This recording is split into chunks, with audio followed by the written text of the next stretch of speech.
for our clinical line leaders who were in the room, and his message was a good fit for our frontline caregivers that were in the room, and it was a good fit for our hospital administrators that were in the room, and a good fit for our board members that were in the room, and a good fit for everybody, the parents of these students that were in the room who come from all kinds of career lines. And I knew then that I wanted to make a connection for Erie with his message and with Perceptionology. So like I said, I've been looking forward for a long time for the opportunity to invite Donald Wayne to Erie, and I'm glad today's the day. I'm glad this is the first thing I get to do for the AFP chapter, and I will not read a bio to you. You have that at your tables, so please take a moment later on in the day to, or if you haven't already, to read about his accomplishments and his background, but I know he's eager to talk with you, so without any more hesitation, Donald Wayne.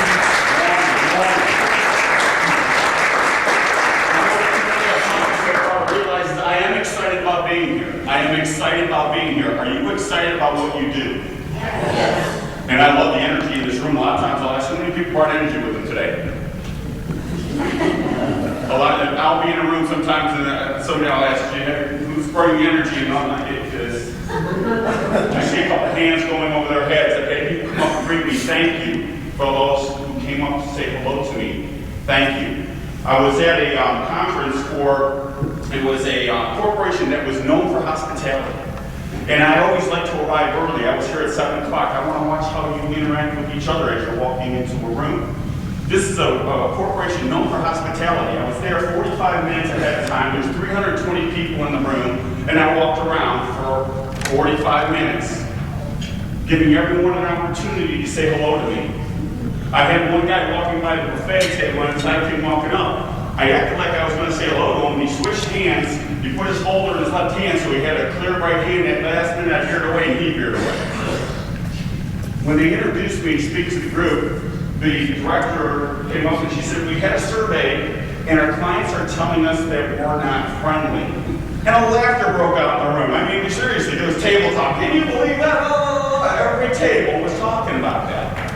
They couldn't believe they were thought to be unfriendly. First thing I said to him was, how friendly is this organization? And if I asked you, I said, well, here was, I said, this is the scale, we may do this later on, I don't know what's going to happen today.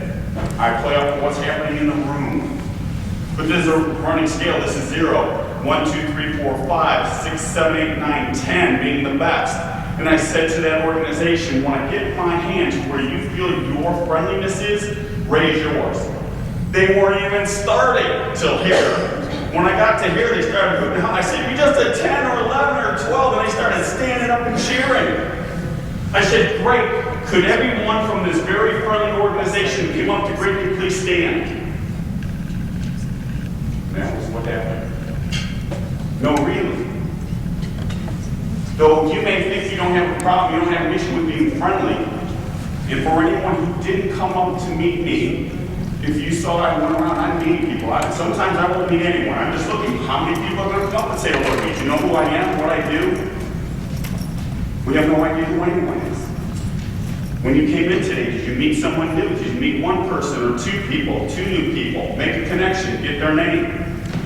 Or are you coming in, and what happens a lot of times when we go into an organization, I see this at networking functions, we'll come in and we sit with the people that we know.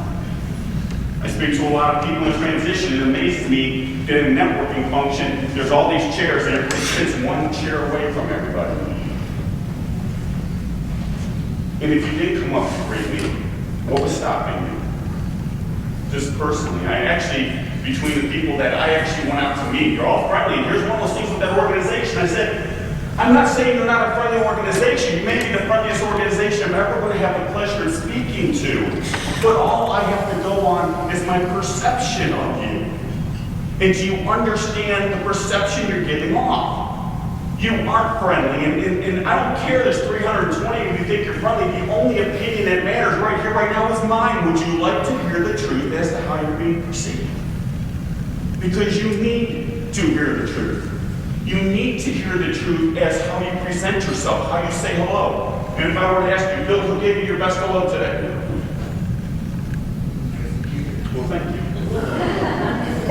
gave you your best hello today?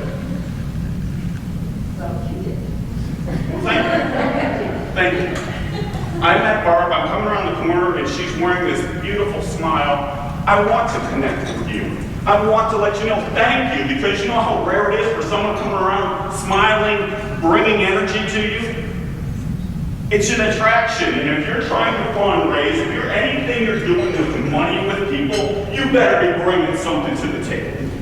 If you think, well, I'm a financial advisor, I'm a fundraiser, and that's going to get me to open up my wallet, there's not too much that I keep closed on more than this.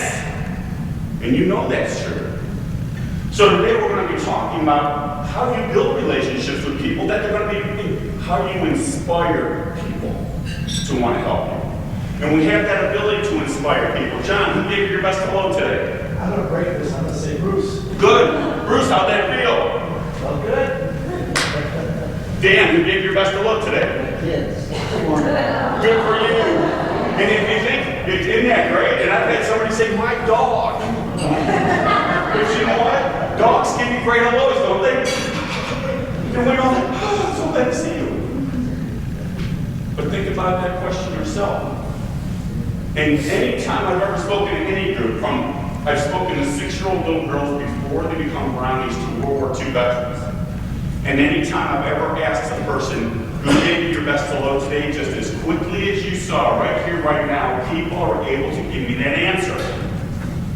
My challenge to all of you is if I followed you around all day and I spoke to everyone you have come in contact with so far today, and I asked them who gave you your best hello, would any of them say it was you? Now let me tell you another little story. Of course they would. I had a husband and wife in one of my sessions, and I said to the husband, tell me something about yourself. And he thought for a moment, and he said, I'm a very romantic person. And his wife sitting next to him looked over at him, and she said, no, you're not. And as if by saying it louder was going to make it ring truer, he looked at me and goes, no, really, I'm a very romantic person. And now she looked at me, she goes, no, he's not. And she was so adamant that I walked up on him knowing he would know the answer. And I said, what's your wife's middle name? But she was so adamant, I knew he wouldn't know that. Then I thought, well, I'll let him off the hook. I said, when is her birthday? Couldn't tell me that. But in his mind, he's a very romantic person. In our minds, we believe we're friendly, we're honest, we're sincere, we're all of this, but we don't get to say that. We don't get to make that call. It's everyone that we meet. That's the only ones that matter. It doesn't matter what we think of ourselves. And I'm going to tell you another little story. Before I even started my business, this is just who I am. When I see something and I meet someone and I want to tell them I met a guy just on handshakes, okay, simple handshakes. As I walk up to this guy, John, stand up for me for a moment. This is the dean of a business college. I want to speak at the college. This is the first time I'm meeting the man. He shakes my hand and he gets me like this. Can everybody see this handshake? He's got me like this, okay? And I'm standing there, he's a pretty good guy, he won't fight me every time. But it's funny how when I went to all of a sudden I've heard this,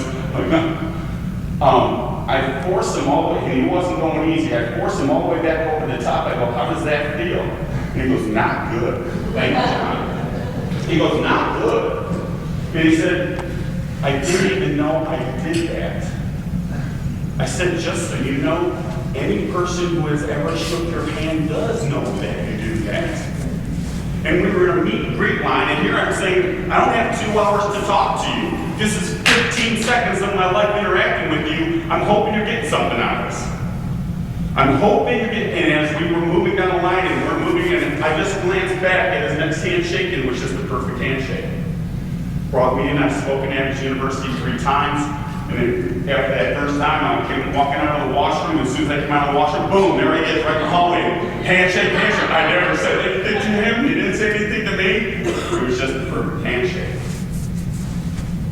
But every relationship starts with a hello. How important you see people remember who gave their best hello. I'm hoping that that inspires you to want to give someone your very best hello. And I want to tell you, give just tomorrow, I want you to just give one person your very best hello. Now, why am I not telling you from here on out, or from here on out, every person you meet, I want you to give them your best hello? Gary, why am I not telling you that? Because it's a practice. It's a skill. And what's it cost to be the best hello? Bruce? Nothing.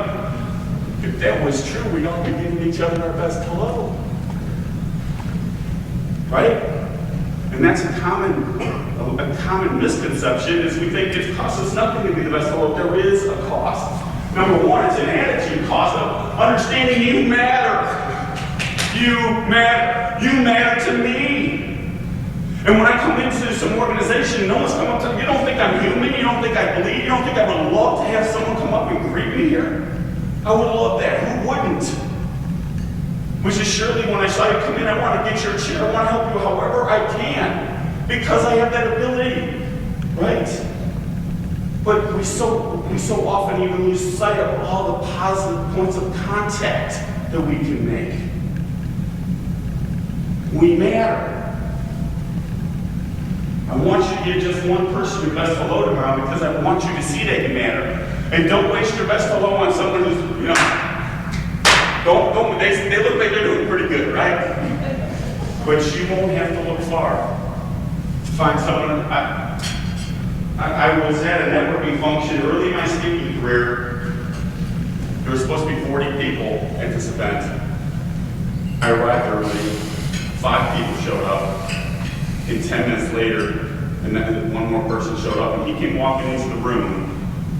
I said, I can't do this justice.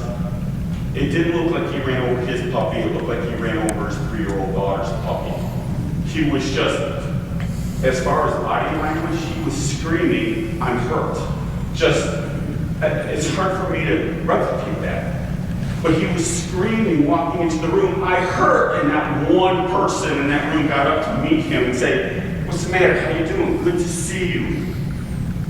Because they were all focused on themselves and focused on their own business. The first thing I got out when I started talking to the group, I said, the way you meet each other in here, I'm surprised 6 of you show up. 2 months later, they disbanded that group. But I saw the writing on the wall. I simply brought it out to their attention, which is what I do. And I found there was a need for it. There was a need to hear the truth as to how you're being perceived. And I don't tell people, I certainly didn't tell that gentleman about his handshake to belittle him. I'm thinking, how many hands are you shaking every day that you're doing this? You don't even realize that. So what I want to talk about today is understanding everything we do. Everything we do matters. Everything we do builds our reputation. And not just, a lot of times I say because I'm up here talking, you think I'm on. But each and every one of you, how you're sitting in your chair right now, and the attention you are giving, and thank you all. And you really have set yourself apart from the crowd already. Most audience I speak to, there's not an energy. I feel your energy. I feel that. I feel the caring in this room. Thank you. Early in before I even had my business, my neighbor kids came over and said, would you like to see us be baptized? I talk about building relationships, right? These are my neighbor kids. Of course I want. Yeah, I want to build a relationship with you. Yeah, my wife and I would love to come to your baptism. We show up at their church, and as we come walking in, there's 6 young men being raised up for leadership. Well-dressed, great posture, eye contact, Tony, firm handshakes. Oh, they're all about it. It was like, wow, they took the class. And as I walked up to the first gentleman, I reached out. His name's Brother Timothy. I'm shaking his hand and said, Don Wayne McLeod. And I go by Don Wayne. Because I get to. So I'm shaking Brother Timothy's hand. I introduce myself, Don Wayne McLeod. I go by Don Wayne. He said, pleasure to meet you. And as I'm still shaking his hand, I said to him, because here all the window dressing was there. Well-dressed, eye contact, firm handshake, all the window dressing. But I sensed there was something missing as I'm still shaking his hand. I said, what's my name? He said, I don't have a clue.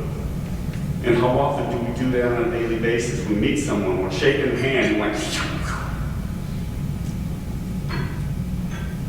I said, no, it's not, I don't have a clue. It's Donald Wayne McLeod. It's a pleasure to meet. I want you to know I see you. I want you to know I'm acknowledging you. I want you to know I want to meet you. With that, Brother Timothy introduces me to David, who's the head of the church. He's going to perform the baptism. When I met David, I just said, nice meeting you, looking forward to the ceremony. My wife and I come walking into the room. There's roughly 45 people. We have a seat. We watch this beautiful baptism. Immediately after the baptism, the doors get shut, the lights go off, and this big screen comes down out of the ceiling. And they put a 45-minute video on about the religion. I have a marketing degree, and I am feeling the bullseye on me this big. I didn't know at that moment my wife and I were really not members of that church. You know that you've experienced that, and here's one of those things I'm talking to as far as your fundraising or you're dealing with people, right? You're in that situation. You have this game plan. You have this marketing. Thank you. You have this marketing scheme. Some are well rehearsed. This certainly was. And after watching the video, this woman came. There was an empty seat next to me by design. And she was sitting there and she looked at me and she said, "What did you think about the video?" Now, how many people know that the speaker controls the conversation? No show of hands. How many people think the listener controls the conversation? How many people really aren't sure? Raise your hand. If you get nothing out of today, if you get nothing else out of today, understand the listener controls the conversation. The listener controls the conversation. And just to prove that, start talking to me, Kim. I'm sorry, I got a phone call. Kim's not talking to you. Right? If you don't have a listener, you have to shut up. If you all got up and walked out of here, you think I keep talking? So, here's this woman. She's sitting here and she says to me, "What'd you think about the video?" I've been to all my lectures and sinking in. I said, "Do you have children?" And she went from this to, "Yes, I do." Whole body posture changed, eyes lit up. And this is what I call engaging someone. There's a difference between talking to someone and engaging them. And when all these points I'm going to be talking about today is how do you engage people, how do you connect with them at an interpersonal level. So as I turned to her and I said, "Do you have children?" She was, "I had her, I see it, everything." And her whole body posture is telling me, "You got me." I said, "How many?" She said, 3. I said, "How old?" She said, 3, 5, and 8. I said, "Girls, boys?" And for 20 minutes, I listened to her. For 20 minutes, I'm listening and truly interested in what I want to know. You're a mother of 3. Tell me what your day is like. That's what I want to know. And she wanted to tell me. And you have to remember, she was on a mission. I just watched the baptism in a 45-minute video on the religion. She's supposed to be giving me some body shots for the takedown I know is coming in the hallway. But I was truly interested in her. If you want to build relationships, learn to be an excellent listener, learn how to control a conversation, learn to ask questions, learn to connect.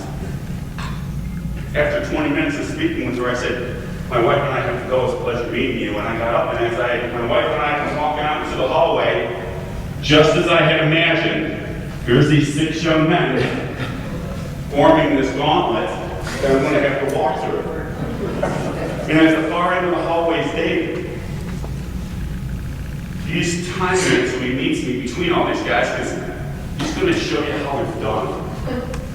And I said, truly, the only thing missing at that moment was the music to the good, the bad, and the ugly. We're having a shootout right here in this hallway.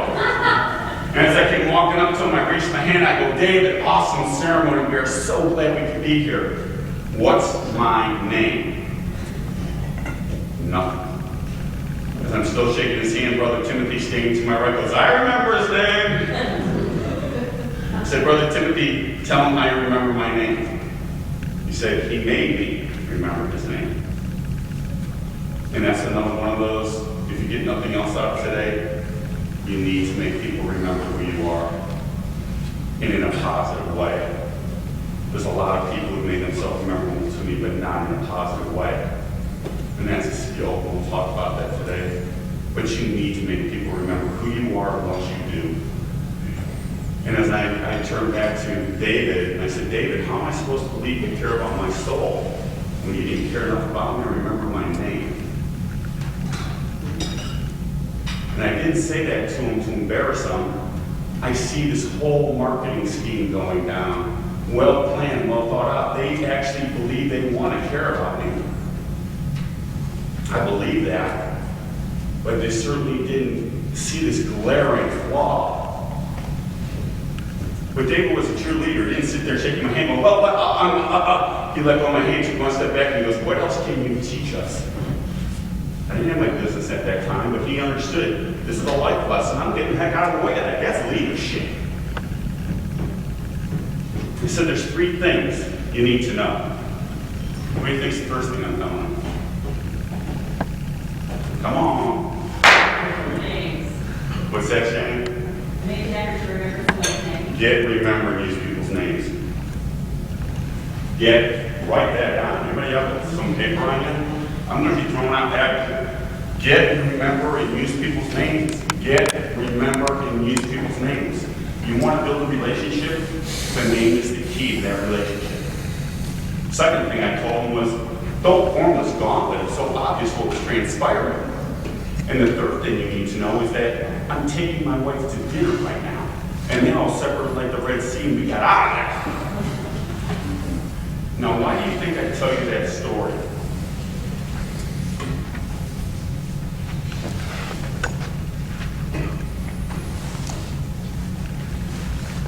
I tell you that story because these were people who had a product that they believed in.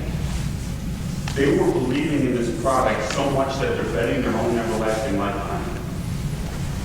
And when I walked into corporations and CEOs, I talked to the CEOs and go, are your people that sure of your product that they're betting their own everlasting lifetime? And they're like, huh? But even if you are that sure of your product, and what is your product? That's why I'm here today. You are the product. You are the product. What we do for a living is a byproduct. We are the product. We get to dress it, name it down in the wing cloud, and present it however we want. The problem is that most people get up in the morning and they walk out into the world presenting themselves without a clue that they're doing it. That they are the product. What is it about you? I can give money to 1,000 different foundations. What is it special about you that I want to deal with you? What is it about you that separates you from the crowd? And that's what we're talking about today. All these tiny, it's not like I'm going to say, just drag this around with you all day, all these tools. Everything I'm going to be talking about is right here in your pocket. Like being the best hello. Understand the importance and the power that you have just saying hello with energy to someone. So let's talk about being that best hello. When you're walking around, like I said, tomorrow I want you to just give one person. I want you to, because it does cost something here, Bruce, attitude, but I also want you to bring an energy with you. And I was working, these parents brought me in and worked with their high school student who was going to go to Ohio State. Very introverted young man. I want you to enjoy college. My focus there was there's so many opportunities in college that if you're out there, you're the gamer, you're willing to take the chances, the opportunities open up, right? They throw money at you. Here, put a conference on, here's some money, practice, get some life skills, right? But if you say, I want him to step up, take those chances. And so I'm talking about just meeting. I have to start somewhere. So I went up to the Great Lakes Mall. You all familiar with mall walkers? You have mall walkers here in Pennsylvania? Especially this one. So I take them up and I said, I just want you to acknowledge 3 people. And so as we're walking through the mall, there's these 3 older gentlemen all kind of evenly spaced apart. And as we're walking by, he says to the first guy, he says, "Good morning." And the guy doesn't even, it never breaks stride. Never broke stride. So the second guy comes along and says, "Good morning." Again, never breaks stride. Here comes the third guy. He's getting a little louder each time. He's trying, he's watching it. And he says to the third guy, "Good morning." And again, doesn't even break stride. I said, "Here, let me show you how this is done." I went over to the food court. You all familiar with the food court? Here's the food court. We're standing here. Here's the sneeze guard. And there's the guy behind here, all bent over. They're not open yet. And he's behind here getting stuff out of the counter. And as I go walking by, I say, "Good morning." Even my hand is open, my body language. I hope you feel energy from me. We have this incredible ability to create it and give it away. And you know what? It's an attraction. Energy is not only perceivable, it is marketable. If you're excited about your job, you can't walk up and say, "I'm really excited about what I do." Well, you can't say that. You can bring that. I talk to people about problem before they go into an interview, and I say, "You don't send in an interview, say, I'm a very energetic person." They better be able to see that coming out of you. And as I'm walking by, I say, "Good morning." My eye contact on it, my hand is open, I'm throwing that energy out of there. I practice that. And you need to practice that. That's one thing. Give just one person the best hello tomorrow. And I want you to see how it matters to them. And if you give them your best hello and they just keep walking by, don't say, "Well, I'm done with that." They didn't ever read that. But as I'm walking by, I go, "Good morning." He turns around, he looks at me, "Yeah, my eyes are on you." So important, eye contact, so hugely important, building relationships. "Yeah, you're the one I'm talking to." He stands all the way up and he goes, "Good morning." Back to me, I said to this young man, I said, "That's what I'm talking about. Give something of yourself. Give something of yourself." So it's an attitude, it's also an energy. It's also an understanding that you matter. And it's amazing how I see it all the time. I just saw today as I was meeting and greeting people here. It matters. But I know I matter. I know I do. I want you to understand that. You want to build relationships with people? Starting off with that hello. You're meeting someone. Get that name. People say to me, "Well, Don, how are you so good with names?" One of the reasons I'm really good with names, Jan, is because I know how important their name is to you. Shelley, Christine, John, Bruce, Shannon, Emily, Barb. I know how important your name is to you, Larry. Dan, I know how important your name is to you, Charles. And remembering people's names is almost a superpower. I'm serious. It's amazing how people remember that you remember their name. And I was working with the National Bank, and I was talking to them about, remember, use people's names. And the guy came back and he goes, "Yeah, I was at this party, and they put me in charge of the games, and there were 22 people there, and, I was sorting them out. We're going to play this game, and I was setting the teams." And he goes, "I just focused on remembering people's names." And he said, out of those 22 people, at the end of the night, 6 of them came up to him and said, "What do you do?" Wouldn't that be great to have? Wouldn't you love to have someone come up to you and say, "What do you do?" Gary, wouldn't that be great? Yeah. Instead of, "Hi, here's my car, this way." It's falling on deaf ears. You want to connect. You want to have an opportunity. You want to open up that door. You're truly interested in them. And just simply remembering someone's name is a huge game changer for you. And I go that step further. And just like I'm saying, how many people here are bad with names? Thank you for your honesty. But never raise your hand again for that question. And here's why. All you did was reinforce the fact. And I've had people say, I'm like, "No, really, you need it." And they go, "But I'm bad with names, not when I'm bad when I go, stop that." And they go, "No, what I am, I'm just, stop it. But I am, I'm bad." I go, "Stop it." In 7 seconds, you've already said 3 times, I'm bad. How is that ever going to change? When you are so close to yourself here, and you don't even realize you're running it through there time and time again. You need to understand how important someone's name is to them, the difference that can make for you. And I go one step further. When I meet somebody, as I, again, it's the hair on the back of my neck is like standing up. I am so focused on your name, and I want to make sure I'm spelling it correctly. I met a woman the other day. Her name was Connie, K-O-N-E. Would you ever? But I want it. What if I'm emailing her? What if right? How impersonal that would be if I sent her an email and said, Connie, nice meeting you, and C-O-N-N-I-E, right? So remember, get that spelling, gives you another chance to maybe even print it into your head. People ask me, how are you still with names? Do you have any tricks? I was working again back with a group of bankers, and as I was 20 branch managers. And I was going to meet with them 12 different times, 12 two-hour sessions, because there's that much information. Number one, I'm hoping that I can build a relationship with you so you start to trust what I have to say to you. But as I came walking in, I said, I want to know first and middle names. And I came up to this one gentleman, and he said his name was Igor. And I said, did you all hear that? They go, yeah, we just call him Igor. He knows you call him Igor. How long have you worked with this man? 5 years. In a business setting right now, he just introduced himself to me, and he said his name was Igor.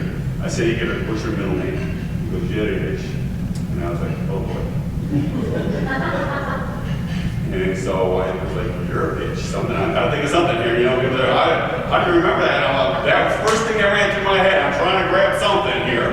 And I tried to say his name 3 different times, and he said to me, Americans can't say it.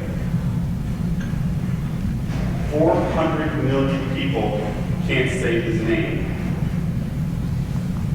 And I have a little tape recorder I take with me a lot of the times, and after that meeting, I went up to him and I said, Igor, could you tell me your name? He goes, Igor Yurevich Perishkin. And I listened to that so many times, Igor Yurevich Perishkin, Igor Yurevich Perishkin. I started to say it wrong again. But I wanted him to know there was one America. Well, you think you have an opportunity to separate yourself from the crowd, to make a difference? Absolutely you do. Every opportunity. Take advantage of that. The other reason I say use first and middle names. John, what's your middle name? I have. You have them? Okay, well, Madonna didn't need one, did she? Barbara, what's your middle name? Jude. Barbara Jude. It's Barbara Jude, right? Because you can't go, if you're going to use someone's middle name, you can't say Barb Jude, right? No, it's Barbara Jude. May I call you Barbara Jude? Thank you. And as you see right there, what I just showed you, do you know why it's Jude? I think my mother is interested in opposed causes.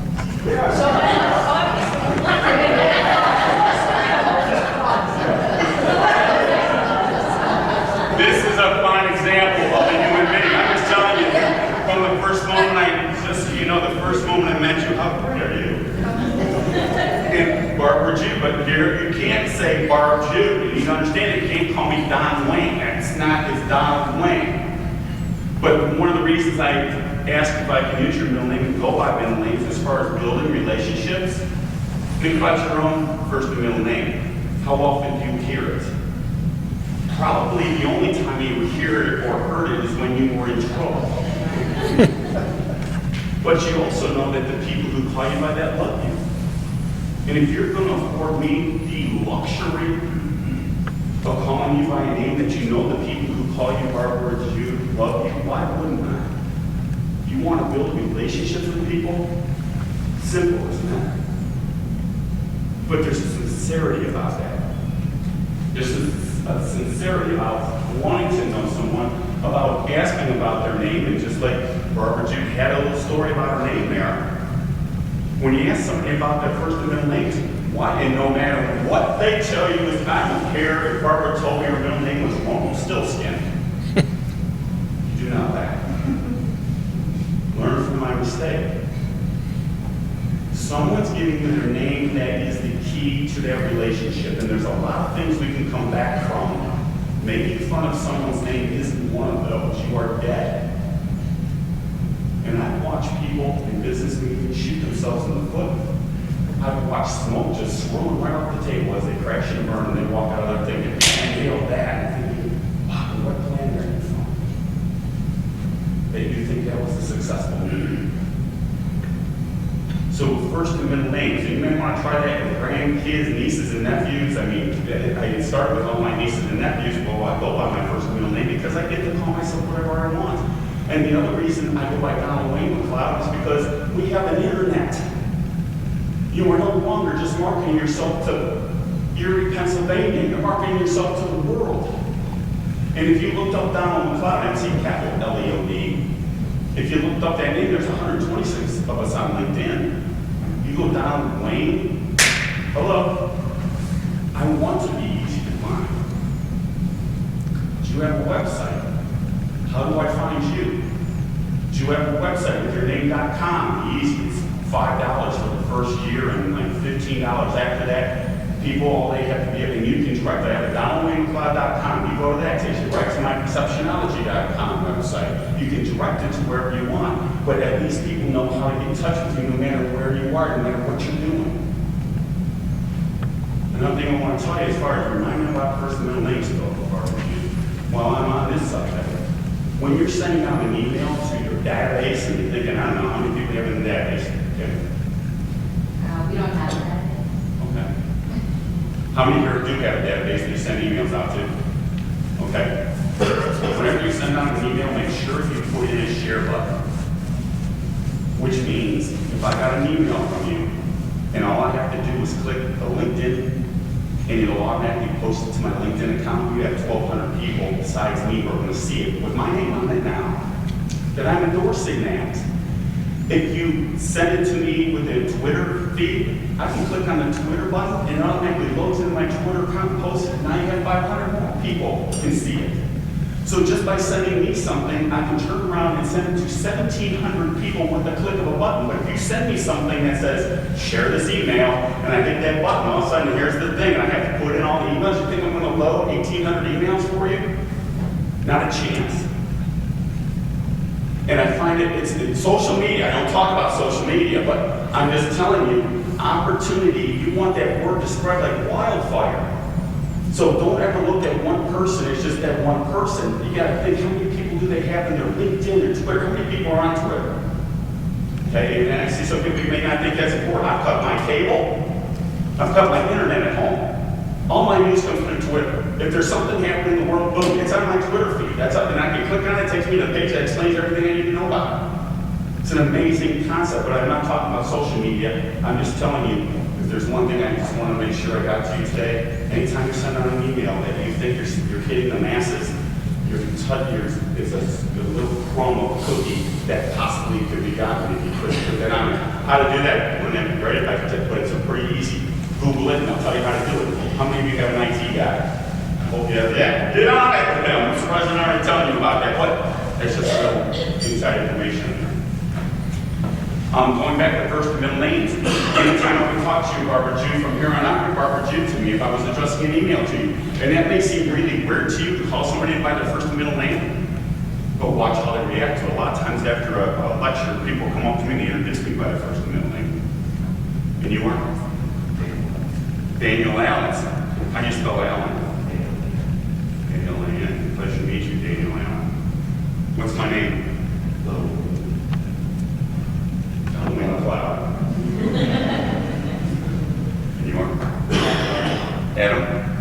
Adam Christian. You see that? It's on your birth certificate, it's on your diploma, it's on your marriage license, it'll be on the, big one at the end, right? Because they want to make sure they got the right guy, right? Yes. Maybe it's just, we're Italian, so maybe it's just an ethnic thing, but if someone called me Lisa Rose, I would think they were being presumptuous because that's reserved.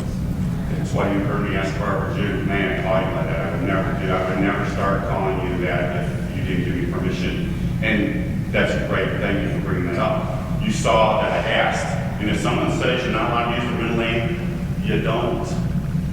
You're not there to create enemies, right?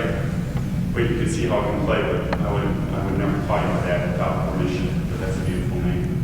And that's one of those things I would say too, no matter what someone's telling me. Could you all, here's another oath, please all raise your right hand. And repeat after me. No information learned today will be used for evil purposes. But you can hear what I'm saying with that because you think, oh, Don Waits, tell me, okay, I'm going to be sincerely interested. I'm going to use your first and middle name. I'm going to, all these things that will build your relationships. But if that sincerity isn't there, just like Brother Timothy, if that sincerity isn't there, and you are.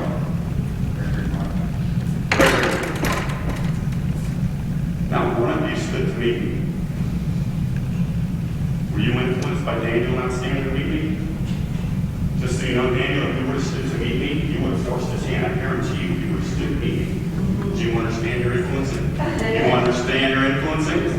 Now you do, maybe. But that's one of those things. I don't care what anybody else in here does. Every time you meet someone, you need to present yourself to the best of your ability. You want me to fund your organization? You want me to share money? You want me to put anything to do with money? And I guarantee you, if any one of you would have stood, the next thing I would have said is, I have $50,000 to give to an organization, which one would you give it to? And everyone in this room would have said the person who stood. I guarantee you that. But we don't even realize we're on. You remember me talking about perception and getting up and bring your A game 24/7. Are you love what you do? Then love what you do. Love who you are. And don't be afraid to tell people who you are and what you do. How are you getting your name out there? And here's one of those things. You could have really separated yourself from the crowd right there. Really separated yourself from the crowd right there. Everybody would have been giving you your money.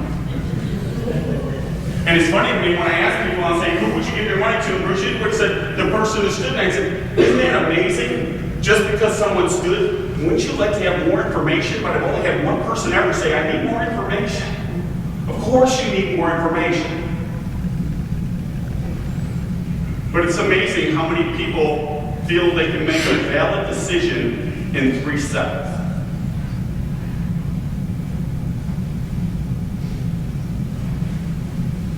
And unless you're on your game, unless you're aware of that fact, unless you are trying to be the best you can be, opportunity passes you by.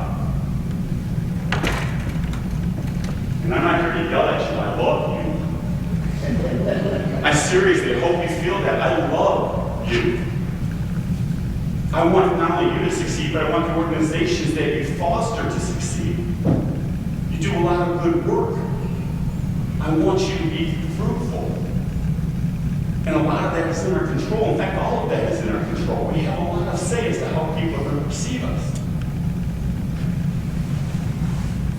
And with that, just anybody here know what a 30-second elevator speech is? Yes. Anybody want to give theirs? That's called fear. I just gave you an opportunity to get up, give you a 30-second elevator speech in front of this whole crowd. I was speaking to 330 businesses from around the world. And I said to them, do you know what a 30-second elevator speech is? Just like here, everybody was nodding their head, yeah, they know what it is. I said, would any of you like to give yours? And laughter ran through that crowd. But not one person got up. And I said, what an opportunity you just missed. There was a banner on the front wall for the 4 days. I said, they paid $10,000 to have their banner in front of you for 4 days. What would that have been worth to be able to stand up in front of 229 other businesses from around the world? Say who you are, what you do, and how we can get in touch with you. And with that, a guy started to stand up and sit down. Because your opportunity is past you. It has to be a part of you. It has to be a part of you. And I have sessions where I work with people on just how to present themselves in that crowd. Because I said, what an opportunity. We would not only have heard who you are, what you do, and how to get in touch with you, we would have seen you in action. We would have seen you in action. And you know what? Not one of them was sure of how they were going to be perceived. Just like you, when I asked you 30 seconds, some of you were thinking, maybe, and some of you wasn't even going to get thought. There's no freaking way I'm getting on the front. And, they say people are more afraid of speaking in public than a dime. And yet we speak in public every single day. Every time you talk to somebody, you're speaking in public. Are you bringing that same energy and all those skills when you're talking one-on-one or if you're talking to a whole group of people? Again, that's why I'm here today. Pretty simple, basic concepts, right? It's not something you don't already know. Hey, say yes, please, thank you, right? It's all, I'm just trying to bring stuff your parents taught you up here. So you can use it on a daily basis. And you know what's amazing? It doesn't take a whole lot to separate yourself from the crowd. Right? Wouldn't it take you a whole lot to separate yourself from the crowd? Simply standing up. And I'm not faulting you three guys because I could have gone through the rest of the room. I don't know, but now I'm going to start with a fault with you. I'm just saying, you know, Daniel, you had a lot of influence and you need to understand how we influence one another. And you know what? I will show you the way. I don't care what anyone else is doing here. And I was working with a group called SCORE, retired executives are helping people start their own business. And when I went to that meeting, there's 35 people there, and the tables are in this big U shape, rectangular tables. I'm sitting in the back of this U, okay? And the facilitator for the event said, let's go around the room and introduce ourselves. Oh, doesn't that, how many people here cringe with that? Right? And if that first person doesn't stand, and he did, and I thought, oh, there's a 50-50 chance that next person stands. The next person doesn't stand, it's like, it's done. There's no one else is standing. The precedent's been set. The dominoes are falling. It's to me. I pop up. Hello, my name is. This is my company. This is why I'm here today. This is what I can do for you. This is how you can get in touch with me. And I'm looking forward to speaking to you for an hour. And with that, I sat down. There was another gentleman next to me who's going to put on an hour presentation. He doesn't stand. It's the rest of the way around. First thing I said to the group when I got up, I said, you're all here to start a business, but you're all scared to death to stand up and say who you are and what you do. Do you not realize how many potential clients you have in this room? But you're scared to death. I said, if Donald Trump were here, do you think he would have stood to introduce himself? Not only would he have stood to introduce himself, he would have made sure you knew how glad he was to meet you. That's why he's Donald Trump. He crashed and burned, if you remember, and he rebuilt that back up. But he has people skills. I don't care what anyone else does in this room. I don't care the next time. You know there's that next time when people are going to ask you to want to go around the room and introduce ourselves, and everybody else is sitting. I don't care. And it's going to be, boy, you're going to be one glued to that chair. What agency do you work for?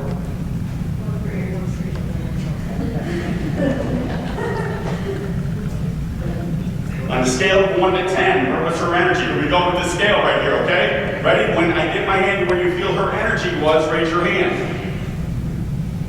They're being kind. They're being kind. Because I'm just telling you. But would you like another opportunity to say that? Hi, I work for Erie County Children and Adults. And your name? Karen Chiminella. Pleasure to meet you, Karen. Thank you.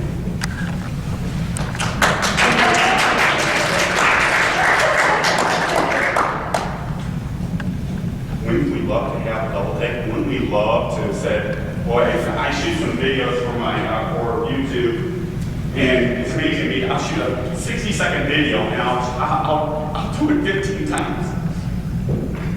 And I'm thinking, wow, how am I meeting people out in public? What am I doing that you know, wouldn't you love to say, wow, I'd like to try and do that again, but we don't have that opportunity to do it again, which is why it has become part of this. Everyone who remembers her name, please raise your hand. Did you know her before? Anybody back there remember her name? Okay. And here's That was a little tough. I know, well, but here's one of those things that, boy, I'm not throwing you under a bus here. I hope, thank you for, I can see, I'm telling you, just by listening, you are an excellent listener. And I really do feel you're soaking this all in, which is why I came to you with that when I said you have that opportunity. But here's one of those things, you have that opportunity to introduce yourself to a group. Take the stage for that 30 seconds. Let people, and when you're introducing yourself to someone, you sit in a chair. I'm going to pick this chair right here. Thank you. If someone's asking you to introduce yourself, take the time. Don't start introducing yourself here.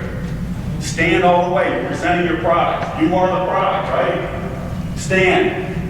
Firm. Stand in there. And you are announcing it to everyone. And I know when I said who you are, and you're talking directly to me, you're also leaning on the table. You don't need to lean on anything. Stand on your own. I'm just saying, tiny, isn't that amazing? But I'm telling you, I don't know how many of you noticed that. Maybe a lot of you did, right? But you don't want to be leaning. You don't want to. This is your moment to shine. Can I trust my money with you? Can I trust my family's money to you for your foundation? You're telling me that right here, right now. What are you doing? Are you understanding that I'm looking for somebody to give money to? Because people are. People want to have a retirement. People want to fund organizations. What are you doing to put your organization above everybody else's? So when you have that opportunity, and I'm hoping nobody else stands in the room that I'm in. I would hope. Just how easy would that be to separate yourself from the crowd? So, before you start to introduce yourself, stand all the way up. Hello, my name is Donald Wayne McLeod. As you see here, if I'm sitting in the room, I say, don't do one of these. Hello, my name is Donald Wayne McLeod. My company is Perceptionology. And I'm getting everybody else dizzy, you're getting self-dizzy. But no matter what crowd you're in, it's so important to be talking to everyone who's listening to you. If they're giving you their eyes or they're giving you their ears, if the people are listening to you, you have to give them your eyes. So I'd say, here's my field of vision. Well, my name's Donald Wayne McLeod, right? You see how far I can look back this way without having to spin around? And when I'm talking about talk to everyone in the crowd, when you're talking to everyone in the crowd, you're not just take that moment, look at people, connect with them. If you don't look at me, what are you hiding? And I'm telling you this because in the professions you've chosen, it is a necessity I trust you. So here's my field of vision again as I'm around looking at everybody and I continue to look around and see how it overlaps back here, right? Without having to spin around. But it is so important to take that time and make sure you're looking at everybody before you take your seat. And if you have to, get up and have back to the wall if you want to. But there's this energy you have to bring. You are presenting. This is you, right? Any questions? Please have a question. Always have a question. How are you going to connect with somebody if you don't have a question? And a lot of times, great. I wanted to say hello to you. You kept debating me every time it was coming over. I really loved your outfit, and I wanted to say that to you. But in your question, if you don't have a question, anytime I've asked somebody to speak, and I say, who is your best listener, they always say it was the person who asked the question. We think if I ask a question, it's going to look like I wasn't listening. Just the converse is true. When you ask a question, you're asking the person to, I want to be more specific, because if you think you're understanding me right now, I have an example I can say, but before that, I'm going to go to your question. My name is Jerry Chipetti, and I Don Wayne McLeod. Jerry, G-E-R-I. I love it. Yeah, Jerry. My question is, sometimes we're taught to say the person's name back 3 times, so is that what you would recommend, or more or less?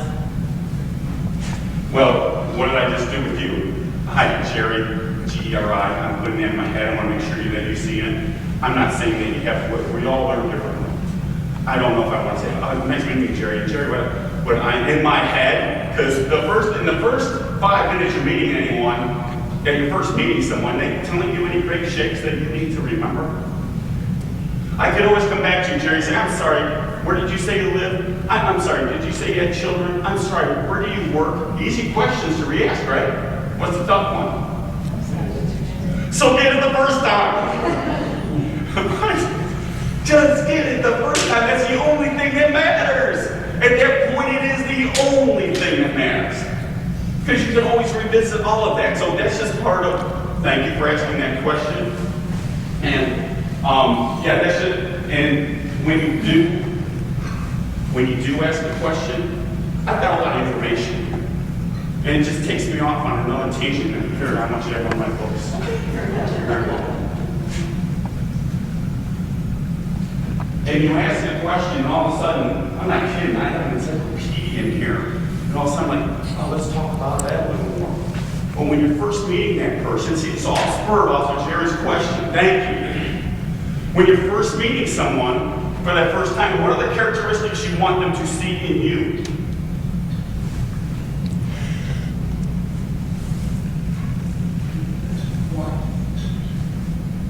Come on, interact with her. But you're engaged, you're listening, you're focused on. So give me one word. What's that? What do you want me to see in Shannon? Sincere. Okay, I like it. That's Confident. good. Good. Yeah. Good. Interest. What's that? Interest. Right? Anything else? Would you like them to see courage? Sure.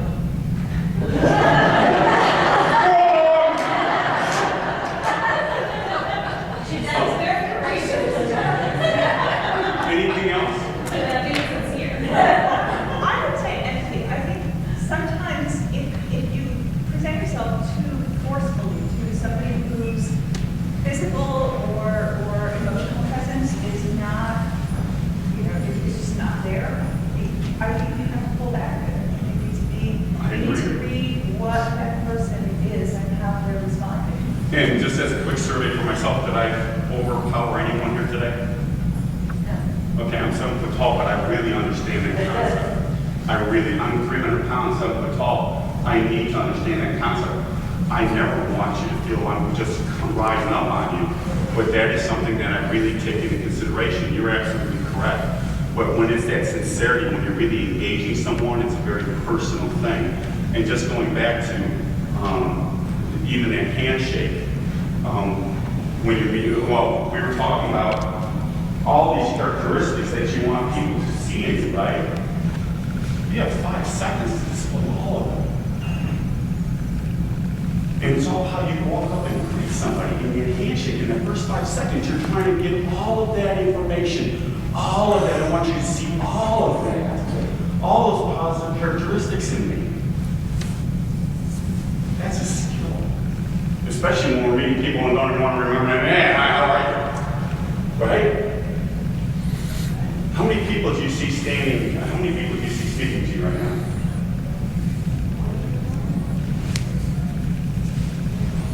Linda, how many people do you know? 1,000 men? Do any of you see the not quite 1,000 people sitting in this chair? Because I do. And that gives me a huge advantage over you. Because I know I'm not just meeting Linda. I'm meeting everyone Linda knows. When I met Tammy, I see the hundreds. How many people, Tammy? Would you call it 1,000? That I have. Yeah. Very Oh, that's another question. but yeah, we'll talk about that. We'll talk about that. But when you see the thousands of people sitting here, 2,000 people sitting here, do you see that? I know I'm not talking to a room full of just this many people. There's 10,000 people in here, and I'm presenting myself. And I don't care if I'm presenting to 10 people or I'm presenting to 600 people. This is who you get each and every time. This is my product. Do you see that? And the importance of that. You are never meeting just one person. So I'm hoping that tidbit of information will make you want to give that better hello tomorrow to just that one person. And when you give that great hello, I want you to watch. Maybe their eyes light up. Maybe I see it all the time. Their whole body posture changes. But going back to that, even just in shaking someone's hand, when I'm shaking someone's hand, Tony, let me borrow you for a moment. You know, as I told you about the guy who had me pinned under like this, I don't even know if you noticed, when I'm shaking someone's hand, there's a 2-degree tilt. I want you to have a 2-degree tilt on me. I'm 7 foot tall, 300 pounds. I'm not here to do this. And I just turned that 2 degrees. You feel that, right? We are so sensitive. This handshake is so important. I'm giving it to you. Thank you, Tony. You're welcome. 2 degrees. And here's the other thing, with your handshake. This all spurred off your question, Jerry. Thank you. When you're shaking someone's hand, I've had people come in and they're bringing it from here. You know, hey, hi. I'll call you out, because I love you. I'll call you out and say, what are you doing? I had a guy the other day walks up to me. When he shakes my hand, he shoves it into here. So I took one step and pulled him away. And he was like, whoa, what are you doing? I go, what are you doing? Do you even realize that's how you shake my hand? And probably everybody else's hand? Police officers purposely try to knock out balance when they shake your hand. They want you off balance. I had one try to put my hand in his pocket. But your hand's so sensitive, and I tell you this, Charles, because you have a great presence. Come walking up, great handshake. Your hand's so sensitive, don't over squeeze someone's hand. I'm not telling you to put out a jellyfish there. But you're putting on a firm handshake, and you're meeting the pressure that's applied to you. It's very sensitive. It's automatic, you can respond to that. But don't come in here as if it's a battle or war. You know what? It's a handshake. The first thing is the meeting of freedom. And just how you meet each other. I watch people today talk about standing to meet somebody and then you're meeting everyone they know. And I saw people shaking hands from here to over the table without getting up.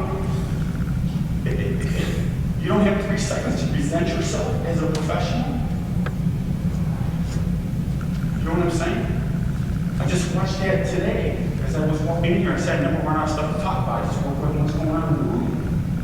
And if you're reaching across 2 other people to shake someone's hand, I don't care if you know these 2 people. How sincere is that greeting? Is that showing confidence, courage, all of that to a person you don't know? You have no idea who you're meeting today will change your life. Anybody here married?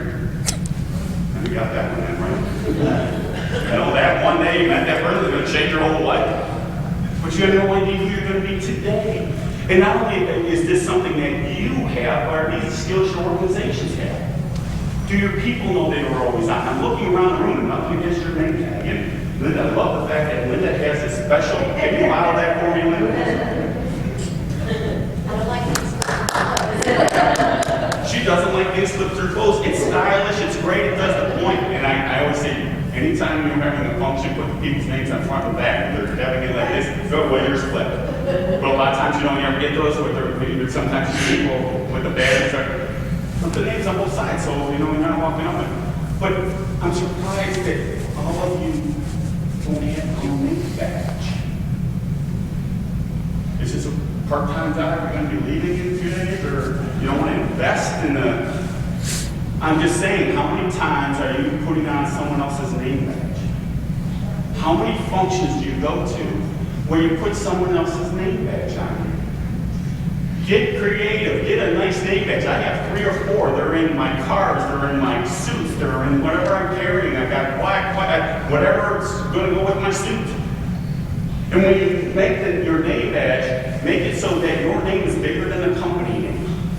Because you want somebody to be able to see your name from 12 feet away, because they'll be much more apt to walk up to you and say, oh, hi, Bruce. Because I saw your name from and Bruce, thank you you did come up and say, look, thank you. Do you remember what I said to you? Well, you asked about my tires and like that. I told you about if I had long underwear on. Hey, that was a secret!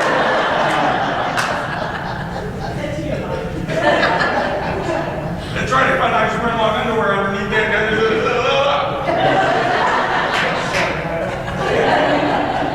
It was a pleasure meeting you. It was a pleasure meeting you.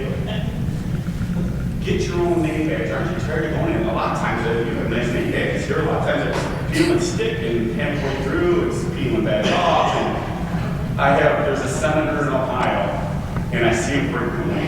And I said, well, Senator, where's your name badge? And he goes, down Wayne, nobody down in Columbus wears a name badge. And I thought all the successful people down there, they don't wear a name badge. And I said, that's right down in Columbus, but does everyone in this room know who you are?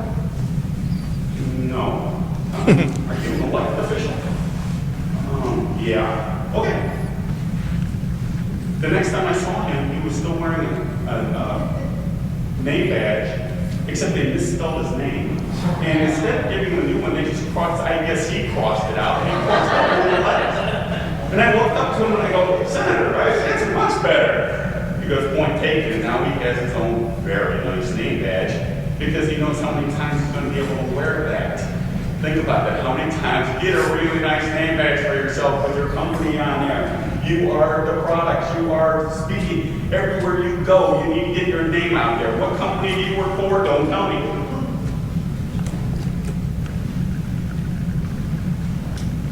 How many people do you think are going to remember where you work, Karen? Who never met you before? Okay. Anybody here at this table remember where she works? Okay. And here's one of those things we think, oh gosh, if I stand up, everybody's going to remember me. You wish. I'm serious. How many times have I said Halloween McLeod in this room? Right? You wish every time you need to be giving your name, pronouncing it correctly, where you work with energy and excitement, and you are the messenger, right? And you have a lot of opportunity. Just even here today, you have a lot of opportunity, Karen. Yes. No. And thank you for your attention. So, do you wear that name tag all the time in pretty well different situations, or do you, for example, take it over socially? Well, give me an example of where you think I would wear it. Okay, so I'll give you an example. I often attend cultural events in the year, and I know a fair number of people in the room, but maybe I don't know everybody in the room because I honestly don't. I would love to. Is it odd and inappropriate to wear a professional name badge in a situation where you are theoretically not on, even though you know you are? Do you ever see a Coke can without Coke on it? I obviously do not. I'm just saying, you look at people, McDonald's spends $1 billion a year. They're on every street corner. Do you really think they need to pound, ba-da-ba-ba-ba? Yes, they do. Right? But I'm saying, here's my rule on that. If I'm at a family function, no. If I'm at any other function, I want people to remember, yeah, my company, I want you to remember it's Perceptionology.com. I understand, I am my own marketing department. And I'm the one I want marketing my department, my job. So yeah, when I'm looking at all the name tags in here, right? Cookie, Charles, with your name, that's why you have this beautiful display here. But I'm just saying, they're like $7. Just saying. Whether you're trying to get your message out, you are the product. Any other questions? Gina. Sure, but not usually when I'm sitting. Good morning. Good morning, Gina. Here's my question. If, let's say, a year from now, we run into each other, I'm going to remember your Donald Wayne because you said it many times, and you're the speaker. I'm guessing you probably won't remember my name, but I may come and say it's very nice to see you again. How do you handle that when you meet, as many of us do, hundreds, thousands of people a year? Great question. How do you handle that?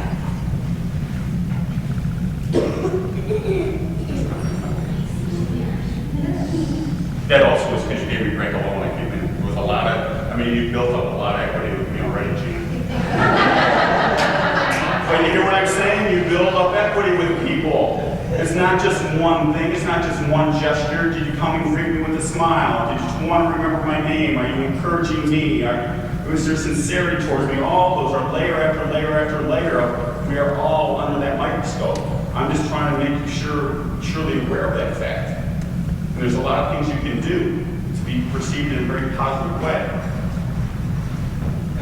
I have a lot of people come up to me and they go, Don Wayne McLeod.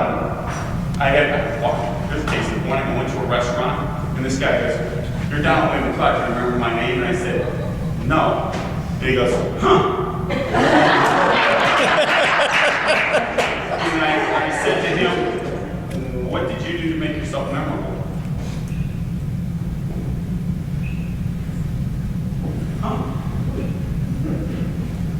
Not to throw him under a bus, but you want to approach me, you want to get some instant feedback from me. I do meet thousands of people. And if you were at one of my sessions and you just sat back row and you didn't say anything, you didn't come up to see me afterwards, you didn't get a wristband or something from me. And I hope that when you come, you would say, and I always will say this when I'm meeting somebody, I say, down on the spot, I met you at so-and-so, even if I'm thinking they pretty much know who I am, I'm still reinforcing that.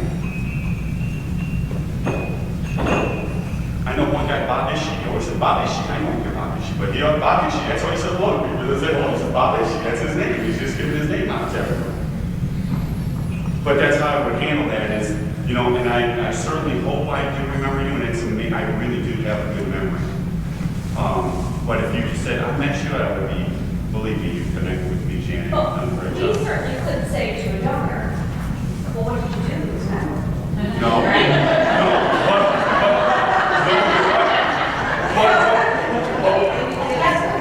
The question is, once a week, and I can tell you how I handle it. I mean, like I say, I'm so sorry, I recognize the face, and I apologize, please remind me what was your name? I love your output right now, but there's a lot of people behind you. Is she talking to any of you?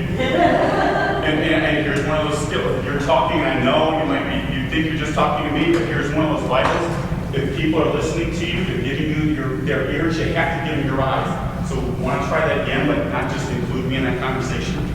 Yes.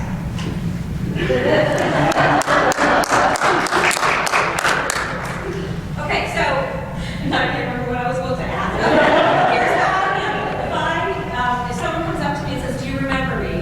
I will say, you look familiar, but you'll have to excuse me, I don't remember your name, please tell me again.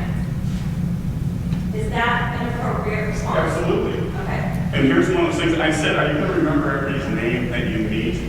Absolutely not. But at least remember it while they're in the room with you. Hear that? You met the person, remember it until the time you leave. And if you spoke to somebody, if you walk into the room and you've spoken to somebody, do not leave without going back and saying, nice meeting you, nice chatting with you. Remember, refresh your name to them. And you're right, you can't say to a donor, what did you do to make yourself memorable? I said that to the point of, what are you doing to make yourself memorable to them? What are you doing to make yourself memorable to the donors? That's what I'm telling you. You have this ability to be able to do that. Thank you. Thank you. But here's one of those things, if you ask a question, you want to respond, look around the room right here. I'm surprised you didn't get a little... You know, that's funny how I'm just saying, I talk to people about starting applause. I don't care if you're the only one applauding somebody. A lot of times we think, oh, I don't care if I'm the only one. I remember going to a play here at and people were kind of like, oh, there's naked people on the stage. And you know what? I stood up and I applauded them because I thought, man, that took some guts, number one. And I wanted to let them know I appreciate them. I don't care if no one else is. I appreciate it. I don't care what anyone else is doing. If I want to tell somebody good job, I will tell you great job. I'm not going to wait for someone else to start the round. I'm not going to wait for someone else. I feel good about myself to be able to say, great job. And that's leadership. I don't care if anybody else stood in that case. No one did, but I don't care. But it's amazing how I'm started on the class. I don't care. I don't care. You're the only person standing. Who cares? You think the person who is presenting remembers you in a very positive way? Absolutely. Any other questions? Sure. I have a tendency, now use your medicine. I have a tendency to, when I meet someone, unless it's an extremely formal situation, and then sometimes I do it just out of habit, I have a tendency to reach my other hand over. And maybe that's not my thing too, I don't know. But I'm afraid that if I put myself out there and allow that to happen, that some people will like it, but if Lisa's not really particularly a huggy person, that may turn her off. And I don't know if it's worth taking the chance if it's someone important to my work and to my cause to put myself out there and do that. Let's take a great question. Let's ask the room right here. How many people feel that the hand over the hand is overboard? Raise your hand. There you go. Well, it's one thing because again, sincerity has to come into play on that. Because you can see where you overplay that hand and you remember the great. That's all I need to do, right? Because every word from President Clinton should. Just like that. Right? And I always thought, I didn't feel a sincerity when I saw that. Now, that depends. Sometimes I get that, and people do that, not everybody does that. Obviously, that's a much deeper, that's something you would see at a funeral. I see a lot of that. And let's just talk for a moment about funerals. Let me talk a little bit. Anybody have another question? Did that help you? The fact that it doesn't look like it's a bad thing here. No one's. That actually surprised me because I thought that some people would say, that will get lunch. And I think a lot of it has to do, it's hard because at that moment when it's happening and all the other factors that come into play, you almost need to see it. You can't just write as in everything, right? I can't say it's a universal. Everything is situational. But good question. Yeah. I've done that before myself, and I think it depends, for me, it depends on the situation. For me, it would have to be a time when I was very sincere. I didn't stand. I don't even care if you stand, just talk to everybody, right? I can't do that again. I did Bruce Willis, and I would go down the read, and I do that on occasion with certain clients, especially if I feel that they're in a situation where they need empathy, and I will do that on occasion. I don't do it every time, and it depends on the situation for me. Big difference between him sitting and telling you that? Huge, right? Huge. You have every time you have that opportunity, and I know sometimes it's scary to get up. I know sometimes you feel like you're glued to that chair, and you're spitting out diamonds over there. We want to hear what you have to say. The reason I'm telling you to do these things is because I want what you say to land on listening ears. I want people to take what you have to say seriously. And it was a lot more serious when you stood and you're looking at everybody. And I would just say, make sure you're looking at that back table. I don't know if I'm still feeling a little left out. You did 3/4 of the room, but that's a skill. And that's one of those you really need to let that sink in. You need to practice that, but boy, does that show something. The perception of you from everybody else in the room, you set this up. They're not even going to know what it is about you that separates you from the crowd. They just know that you are. And it's all these tiny little things, right? Like I was saying, you put in your pocket, it's not hard. Yeah, Lisa. I'm Lisa Lewis from the Original Cancer Center Foundation, and I want to do a little demo, see if you can help me with this one. Sure. So as a female, some of you may have experienced this. When a man shakes your hand, they give you one of these. Some men. Some men. And so I guess I'm wondering, is it rude, especially someone who might be older than you, who might be a donor, to do what you've done, which is, kind of give it back to them. I'm a little sensitive about that as a female and maybe as a, what do you think? Well, when I'm giving it back to somebody, because this guy needs to understand it's a really rude handshake that you're giving me. And I don't have any donor worries. I don't have to worry about insulting you. I have 15 seconds to try to help you, and this is all I have, so I'm giving you what I have in 15 seconds. That's a different situation where, it's like, schmoozing, right? If they were to give you, that's the handshake. Let's ask the women in here about that question, since I don't get that. Yes, Jean. I would honor how they're doing it. I would not force myself on them. I would, if they do it that way, that's, especially if they're older, that's how they do it, like they've always done. I would respect that in them and give it back like I'm receiving. I think I could do what Lisa does, and at that point, take it and clutch it so that you're honoring that frailty, but then you're, in a sense, communicating support.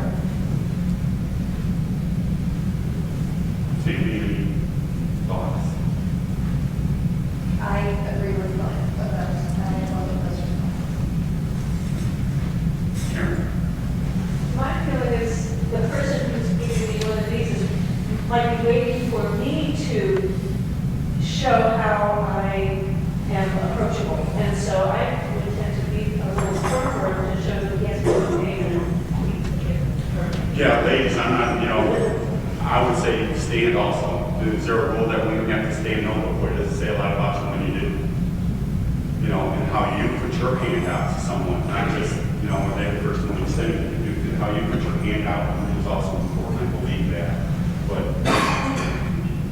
I guess that's unique to it, you're the recipient of sort of the lighter handshake. yeah, and I never downgrade. What can't women do? It's very rude. I agree. You've come a long way, baby, right? I'm serious. I mean, I don't see anything that, that's just a cultural thing. I think that's changing too. You see a lot more women as CEOs of companies, and that's one of the things I'm trying to instill. I work with a lot of high school and college students. I'm trying to instill in them the fact that get that good handshake. You need to be putting forth the fact that I can trust my company to you, whatever. Do you want people to be able to put their name on you? Any other questions? When you walk up to somebody, you might say, okay, now you got me coming up, and now I'm bringing a good hello. Okay, I'm going to bring a good hello. I'm bringing energy. I walk up to somebody and I say, hello, downwind cloud. And they tell me their name is so-and-so. Now what? I got all that stuff of energy. Hello, they're going to remember. Now what? Well, these are questions you can ask anybody, any place, anytime. Number one, first question I say have in your quiver is, what are you looking forward to? And when you ask somebody that question, totally, you've never met this person, just walk up, hello to them. So what are you looking forward to? The first thing they're going to say to you is, what am I looking forward to? Because number one, they're stunned that you're asking them a pertinent question. Number two, they actually are going to put their thinking cap on, right? And here's the reason I tell you to ask that question is I want you to have, number one, a topic to converse about, or get a snapshot of where their mindset is right now. If you're coming up to somebody and you think you're going to ask them for some money for a donation or money to, if you want to invest, whatever it is, and you come walking up and you say, and I've had this happen, I said, so what are you looking forward to? And the guy crossed his arms, he said, nothing. I said, downwind cloud, it was a pleasure meeting you, and I moved on. I'm not wasting time. I said, thank you for giving me that mic. Would you love to have a little secret card when you meet somebody and you can say, okay, nice meeting you, and get out of there? Do you really want to spend more than 5 seconds with that? Absolutely not. Control that conversation. Great question to ask. The other reason I say to ask that question is if I ask you, what are you looking forward to when you say, I'm going to Vegas? Your next response is, oh, I go to Vegas all the time. I stay at the Mirage, and I go down and play a lot of Texas Hold'em. I also go down to the Hoover Dam. I don't know if you've been in the dam, but they built that new bridge across the bayou, so you don't go over the Hoover Dam. I thought that was some kind of, some threats that killed it. And you can go on YouTube and, shut up! What are you looking forward to is the question. And whatever they say, there's your agenda. You're looking forward to going to Vegas? How often do you go to Vegas? Where do you stay when you're there? What kind of gambling have you won in Vegas? If I went to Vegas, where would you recommend me going? I don't care if you've been there 10 times. Asking, inquisitive. You are the listener, you're controlling that conversation.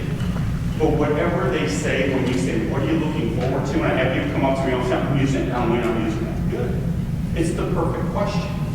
And here's the other reason I tell you to ask that. How many of you build a relationship meeting someone for the first time? Here I'm in a coffee shop, and I'm standing behind this guy's name's Marty, and I walk up and I meet him, and I said, Marty, right, you're downwind cloud.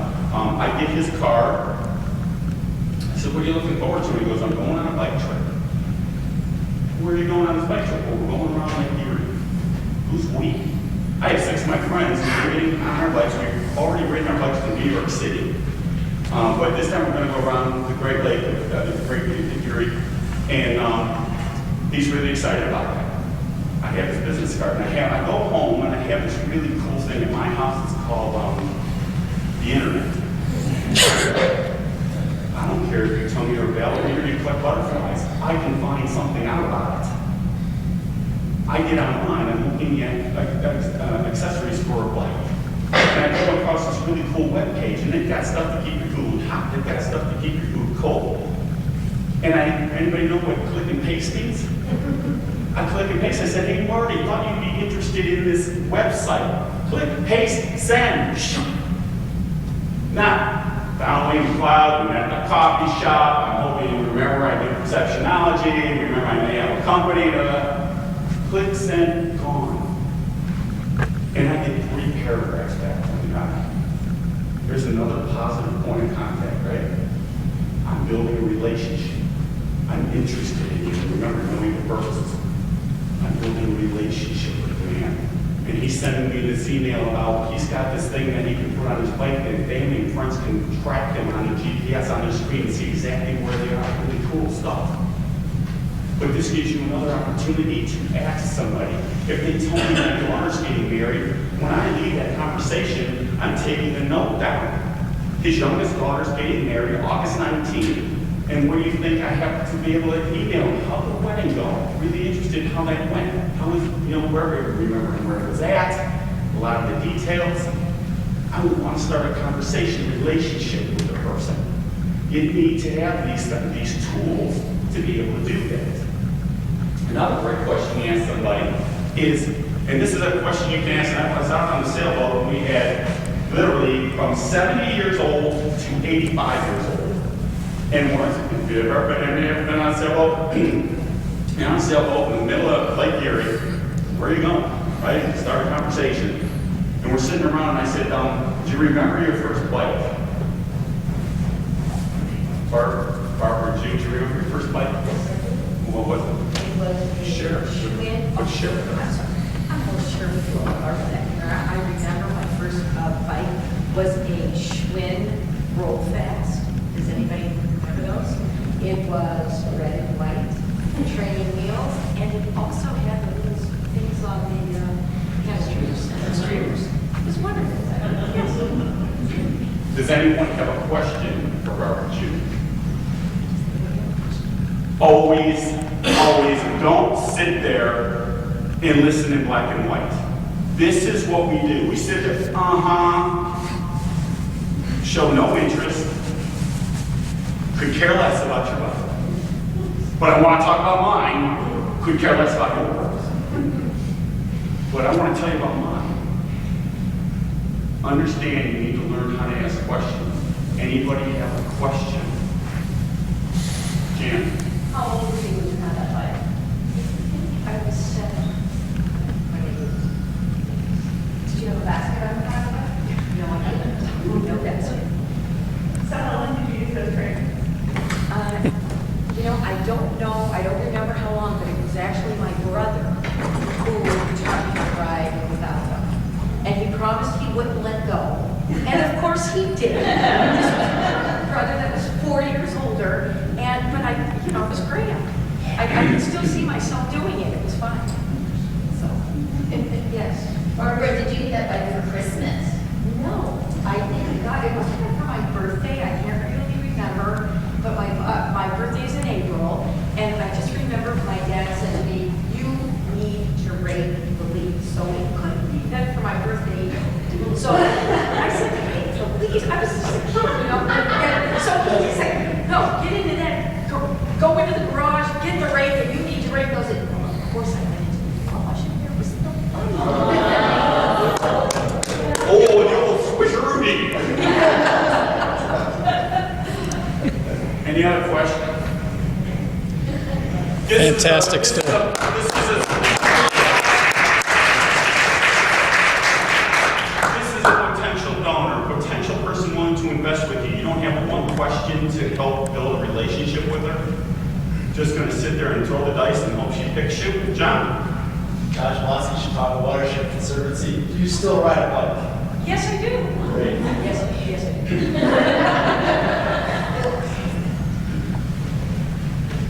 Anyone else have a question?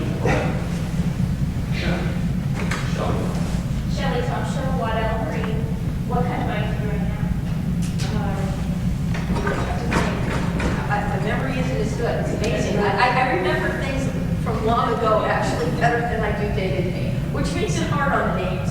But be that as it may, I'm trying to think. It's a trek. A trek.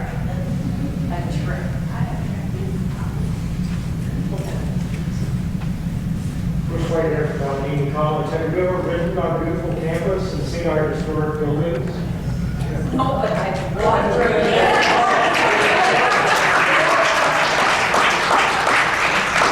The only thing that could have been better, Bruce, when you stood up and introduced yourself to everyone instead of just to Barbara Jew, right? I mean, what an opportunity. Great job. Anybody else? I'm comfortable. I want to know if you ever got hurt on it. Lucky you. Yeah, what kind of a driveway did you ride on? I did, there was a very slight incline, and we talked about when I was in the, Yeah. yes, slight incline. Concrete, gravel? Concrete, grass in the middle. Did you have a lot you could drive around? Oh, absolutely. Sidewalks? Yes, inner city. Yes, Bruce. Bruce Jones again. Did you customize your bike? Did you put any stringers? Was it really big? No. The only thing we ever did was attach things to the spokes to make them, like paper cards or some kind of card, as I recall, made a sound. I did that as well with the bike that I had the first bike. And Bruce, we should be, because we have the same name, and I live there, how many years ago? As the listener, you control the conversation, and it is an amazing tool to have. You're sitting at a table. Here's an example. I'm sitting at a wedding, and this gentleman sitting next to me is telling me about his grandson and how great his grandson is. Have you ever met a grandfather who doesn't think his grandson's the greatest thing since sliced bread? So I could sit here and listen to a boring conversation, or knowing that I'm the listener, that I can control the conversation and drive. And people will say to me, "You're driving the bus again, Dalloway. You're driving the bus," as I'm asking questions, because I can find out anything I want to know of interest to me. So as I'm sitting here with this guy, and he's telling me why he is, I said, "What were you like as a child?" He goes, "Oh, I was a hellraiser." And I'm like, "Great! I'm running with that. Hellraiser. Give me an example of being a hellraiser." "Well, I got a lot of detentions." I could have let it go away. I got a lot of detentions and start talking about me. "Why'd you get detention? Give me an example of why you got a detention." He goes, "Well, I went to a Catholic school, and at lunchtime I went out and I had my milk carton, and he collected grasshoppers in his milk carton, and he comes back into the class and he had an older nun, and back then, this is what you saw, the sister in hands. You didn't even see the shoes because the habit went all the way to the floor, and they had this veil that started here and went all the way down and back to the floor. And he said, as she walked by, I would throw a grasshopper on her. And he said it was like Velcro. This is starting to be a good story. And so I'm sitting there, and again, the listener controlling the conversation. I'm truly interested. Stop listening in black and white. You have the person who lived it. Fill in the color, anything you want to know. Ask the questions. You want to build a relationship with somebody? How many grasshoppers did you get on her? Is what I want to know. Do the rest of the kids in the class see you're doing this? Oh yeah. Well, what are they doing while you're doing that? I can't believe they're like, what grade is this? It's 5th grade. Question after question, because I'm watching the whole movie. And I've got the answer guy right here. How often are you in a conversation where you're like, you just as soon be hit by a bus? You know it. As the listener, you control that conversation. It's a powerful thing. It's a powerful thing. So I said, would you like to hear more of the story? I do. I love telling. And I said, one of my questions was, I want to know how far can you throw a grasshopper and it sticks? He said, over 12 feet. That's good. I want to know how you get caught. He goes, well, one of the grasshoppers. I go, what are all the kids doing? He goes, oh, they're all giggling. There's all this commotion in the room. But she continues to walk up and down the aisles. And he says, one of the bigger grasshoppers climbed over the top of her cowberry, looking down at her. And at that moment, she said, she lets out, grasshopper! And she goes, where'd that come from? And he goes, you can feel the wind as everything went, whoa! Great story. What was your detention like? Hear what I'm saying? You're driving the bus. I'm having a conversation with this person, and just as Barbara Jude over here, if you can't tell she was engaged when we asked her about her biking, she's excited. You watch that instant, yet they light up. And that's what you're looking for. You want to connect with somebody, ask them a personal question, you're really interested. Watch them light up. It's like, yeah, have them, you know, don't be interested. You brought that on. Now delve into that. Connect.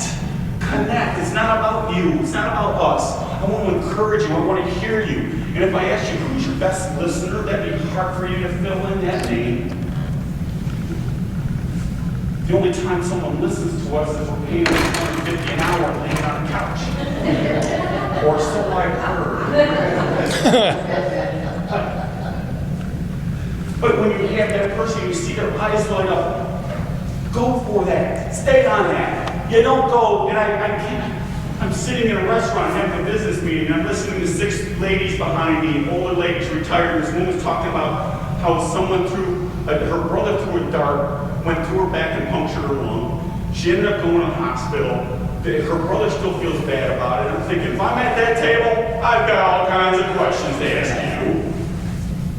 you. Learn to ask questions. Learn to be interested. Learn to really care. You think you're understanding what they're telling you or not. And this woman says, yeah, my brother still feels bad. And when she finished her story, and I'm thinking, boy, I've got 3 questions I want to ask you. The next person at the table said, well, when I was a kid, and I'm thinking, that's human nature right there. I got a bigger, better story for you. Let me tell you about it. That will kill whatever you're trying to do, whatever goodwill you're trying to create inside your organization, you killed it. I'm not just talking with your donors, I'm talking with your employees. You have killed it. Now, are people going to come back and say, hey, what kind of bike did you have? Hopefully, because I would love to tell you about my first bike, but don't expect that. Why is that? People don't get it? All this information that I almost was going to give the book common knowledge that isn't common. Because everything I'm telling you, you're thinking, I've heard this all before.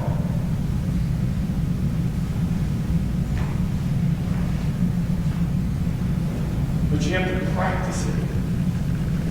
So here I am back listening to that. I want to know what's a detention like. Oh, yeah, detention on Saturday was a 4-hour detention. I had to go into the classroom and I had to move all the desks out into the hallway, and then I had to sprinkle cornmeal all over the floor, and I had to shuffle around. This is how they polished asbestos tile back in the day. Sweep it all up, throw it out again. He goes, it took me 4 hours to do that. He goes, but when I left, yes. He goes, all those desks that were in the hallway, I didn't have to put them back because the custodian was coming the next day to rearrange the room. He goes, but I started lining them up from the far wall, and he jammed the last one in between all those desks and the door, and locked that gun in a room for 6 hours. And the only way she got out of that room was there was a tilt window, and that still makes me laugh thinking of, you know, can you imagine the gun after 6 hours? She'd wait 6 hours, she didn't want to climb out that window. But she climbs out the window, having it on. Is that the end of the story? No. I want to know. I want to, right? You see how do you see how, and this is every person, we're all in a movie, if you show interest, and they'll tell you anything. I have so many times that people say, no, wait, I can't believe you're telling me this. I can believe it, and I'm having a great time listening, because I am a listener like no other. I know it pays huge dividends for me. Again, I have a huge advantage over you. Listen, listen, listen, ask questions. Again, go back, I think if you ask a question, it makes you look like you weren't listening. Just the converse is true. I want to know what happened when you're dead. I want that. I want to know what the school did to you. But most people, they sit there and listen to him talk about his grandson. You have amazing stories. You control it. And it's an amazing thing. Any questions? After this tough time. I'm feeling it. Yeah, but Isn't everybody, don't we all know how Donald Wayne came about to have all this self-confidence? And, you know, how did you get that's a good question, but I don't know if everybody wants to know that.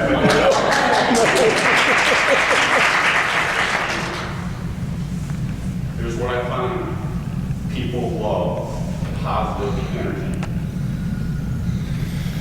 It's as simple as that. I see the benefit. I'm just telling you to do things that I do in my own personal life, and it is benefiting me left and right. I have people that want to represent me. I'm like, no, I don't want someone else to represent me because I just don't want that to be happening. But I find that people love to be around an encouraging person. And I understand that I have the potential to encourage everyone I see. You know how this started? I was sitting in a gas station one day and I'm watching 5 people coming up to this attendant who's complaining about his job. It's 5 o'clock in the morning, in the middle of the winter time. Everybody's heads down. Nobody's talking negative energy. This is my gas station. Do you know the difference between a gas station and your gas station? When I walk into my gas station, as soon as I have 2 feet, the door's down Wayne. And that didn't happen without me first getting to meet Mel, getting their first and middle name. So here I am, I'm sitting here and I'm watching this scene, negativity. The guy behind the counter is going to complain when the sun does come up. In Charlotte, Ohio, you're familiar. If the sun does come up, it's going to be right in my eyes. And so I can't walk up to him and say, hi, Darwin Cloud, your attitude sucks. That's not going to work. So I walk up to him and I get his name. It's Casey. What's your middle name? Casey Charles. Can I call you Casey Charles? Yeah, I can. Okay, Darwin, pleasure to meet you.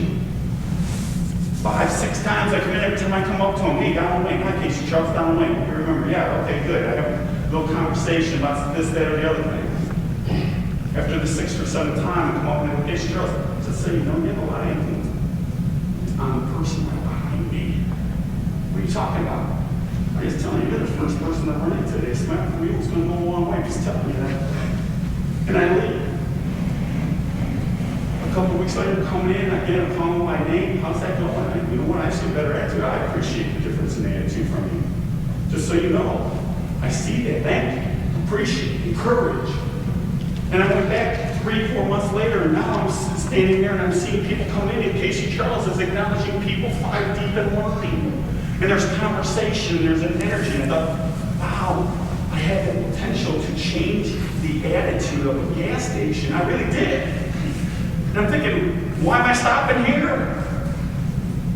And all I'm doing is what we all have the ability to do, encourage one another, love one another. We've never been taught that. I don't know why I don't teach this as a religious course, but even religiously, they said, what's the most important commandment? Love your neighbor as yourself, but we've never been taught how to love one another, to listen to one another, to encourage one another. You encourage somebody, you watch them become encouraged, that will encourage you to encourage others. That's a lot of encouragement in that sentence, I know. But it's true. How your world is reacting to you is a direct reflection of how you're reacting to your world, and sometimes that's a tough view. How our world is reacting to us is a direct reflection of us. If people are walking by and not calling you by name, guess what? If no one's coming up to you and encouraging you, guess what? That is a direct reflection of you, because you cannot be the light, cannot be the energy, cannot be that encouraging force without it bouncing back to you. Plain and simple. You can't.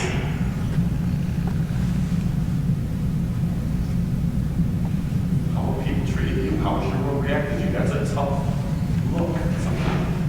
I have a section in my book. Have you looked in the mirror lately? We talk about that. A bunch of other little tiny things that you might think, wow, that doesn't even, that's a stupid little thing. But you know what? It makes a world of difference. Passing on your name, or they simply passing on your name. There's a little difference in how that's said, but a world of difference to your careers. Question? I have a question, but I wonder if I can share. Absolutely. Okay. I'll turn my back. So, for those of you who don't know, I work for English. And we sent the family one time to Disney World. And we always follow up with them when they return, and I ask the family, how was your trip? Normally, wonderful reviews. This family, it rained every day we were there. My child got sick while we were there. Everything was negative, negative, negative, negative. And I was just devastated. And I said before I hung up, I'm so sorry to hear you've had a bad experience, but before we good thing about your trip. There had to be something good about your trip, because so far what I heard is all negative. And she said, oh my God, we had the best time. And I said, really? She said, yes, I'm so sorry if that's what I came across. It was wonderful.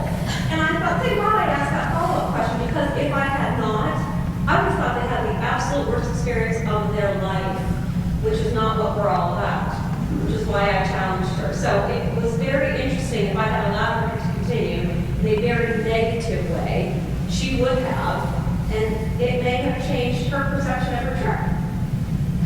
I have a question. Yes. Were these people that you sent on the trip? Yes. And they're complaining about it with you? And complain about things, honestly, we had no control over. And I say that to people all the time. Unfortunately, there are many things we control, but weather is not one of them. Any questions? Here's one of those things I'll say. If someone's treating you to dinner, you loved it. It's amazing to me how someone else is footing the bill and someone will complain about the service, about shut up. You're grateful, you're thankful. You do not comment when someone else is footing the bill. Just don't do that. It's just Well, I think there are two concepts or parts to that. One, many of our families are in situations where there are not a lot of things to be hopeful about. And so I think they're used to being, they can garner sympathy by being negative in some ways, because there's not a lot to be positive about. And I don't think they realize how they're coming across. obviously not when you brought it to their attention. Right. Well, just on that note, as far as people don't know how they're coming across, a lot of times I'll meet somebody and I say, is that your best to love? And they say, no. And I say, well, who are you saving me for? Right? They don't know how they're coming. They don't know that they're just, we walk through the motions, one autopilot. One autopilot. Any other questions? Yes. So I think, it's human nature. We tend to complain a little bit louder than we compliment. We always hear it's to go to the restaurant thing, right? Managers get complaints more than they get compliments.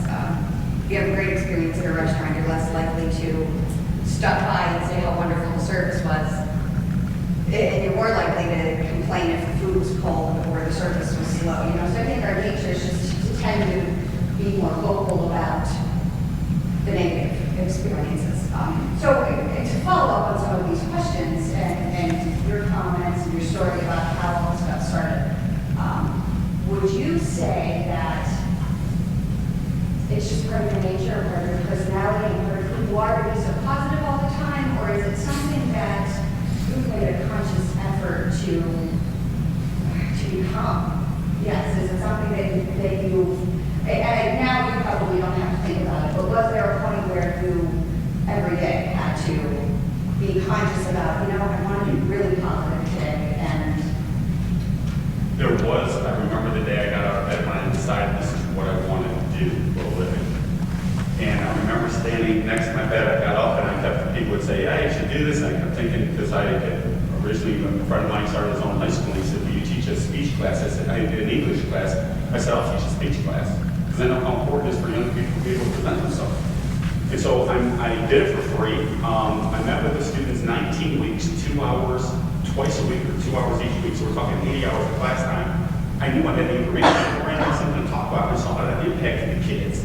So then the parents wanted me inside, so it kind of, this job picked me. I didn't pick this job, but I remember standing out of bed thinking, just go, feeling that fear that I felt that day of making that commitment, just step off, and I visualize myself just stepping off to do what I'm doing. I do love you. I love people. I want you to succeed. I'm looking at, I want you to have all these little tiny things. I want you to understand you have a lot of control over how people are perceiving you. Is it in my nature? I suppose it is. Wow, these are some deep questions I'm getting from this group, but I knew right away, you are a different group than any group I've spoken to. Yes, we are. No, seriously, there is a true caring in this room, which is why almost feel at times I have a responsibility to share this. It's almost a burden sometimes of sharing this. I don't know if you can appreciate that, but sometimes I feel like I really, I just need to keep knocking on the doors. I'm driving by my alma mater. It's the only school in 2 counties that I haven't spoken in, my own alma mater. And as I'm driving by the school, I'm thinking, what's my motivation?